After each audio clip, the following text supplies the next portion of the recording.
सिर्फ इस विवाद की वजह से। लोग शर्मिंदा है अब इसके साथ खड़े होने से पहले। इसने 8 अक्टूबर को जो ये रैली कर रहा था, 8 या 16 जो भी है, तो उस रैली को इसने कैंसिल कर दिया। क्यों?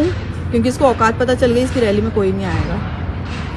पहले तो उसने बहुत कोशिश की कि चलो बहन जी बुला रही है, ऐसा ना हो। इसको ना एक चीज़ का फियर हमेशा बहुत ज़्यादा रहता है कि कैसे भी करके ना जो जाटा वोट बैंक है, क्योंकि जाटा समाज का वोट बैंक बहुत बड़ा है दलितों में, तो ये बस ये कोशिश करता है कि ऐसा ना हो कि वो वोट्स बहन जी की तरफ शिफ्ट होने लगे। बड़ी मुश्किल से तो इसने युवाओं को बहला फुसला के, उनको भड़का के, बहन जी के खिलाफ बोल के, बंद कमरे में इसकी जो मीटिंग्स होती है ना, उसको जिस दिन एक्सपोज कर दिया ना, उस दिन मुंह छिपाता फिरेगा। अभी तो एक रिकॉर्डिंग इसकी वायरल करने वाली हूँ मैं, जिसमें ये बहन जी को गाली बक रहा था और जिसमें ये बता रहा था मुझे कि बहन जी क्या है, क्यों, क्योंकि मैं बहन जी के जन्मदिन पर कोहिनूर है समाज का, महानायिका है, ये सब लिखती थी शुरू से ही।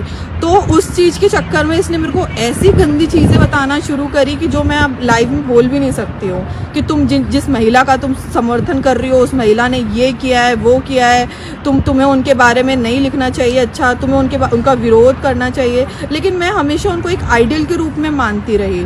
मैंने कहा कि ठीक है, मैं हमेशा ये सोचती थी कि देखो राजनीति में प्रतिस्पर्धा चलती है, लेकिन the main important thing is that कि आप एक महिला के रूप में एक महिला नेतृत्व का सम्मान करते हो, और खासकर उस संघर्षशील महिला का जिसने अपनी पूरी ज़िंदगी समाज के लिए समर्पित कर दी, अपनी समाज के लिए दे दी।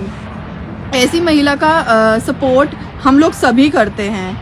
अब मैं वहाँ जाके बैठती जब तक बात करते करते खड़े होके, तो लाइव आने का मकसद मेरा सिर्फ यही है कि एटलीस्ट मैं अपनी चीज़ें बता पाऊँ, क्योंकि जब तक मैं अपनी चीज़ें ना बताऊँगी नहीं, देखो एक नेता का ना सिर्फ जेल जाना ही उसकी हार नहीं होती। एक नेता की सबसे बड़ी हार होती है कि उसका सामाजिक सबसे बड़े लेवल पर सामाजिक विरोध कराना शुरू कर दो। और वो जो सामाजिक विरोध इसका होना शुरू हो गया है, जो जाटा समाज के लोग आज से 2 महीने पहले मेरे खिलाफ लिख रहे थे, जो मेरे खिलाफ बोल रहे थे, अब वो भी मेरे समर्थन में आ चुके हैं। उनको भी ये समझ में आ चुका है कि लड़की गलत नहीं है, ये आदमी गलत है।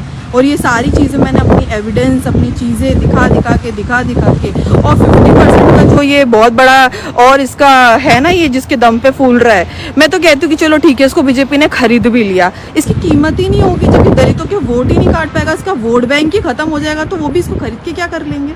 तो जिस चीज़ के लिए, जिस काम के लिए इसको खरीदा गया है ना, उस काम को ही ख़त्म करना है। इसका सामाजिक विरोध कराऊंगी मैं हर जगह। अभी मुझे कई जगह वाल्मीकि समाज के लोग बोलते हैं और अन्य समाज के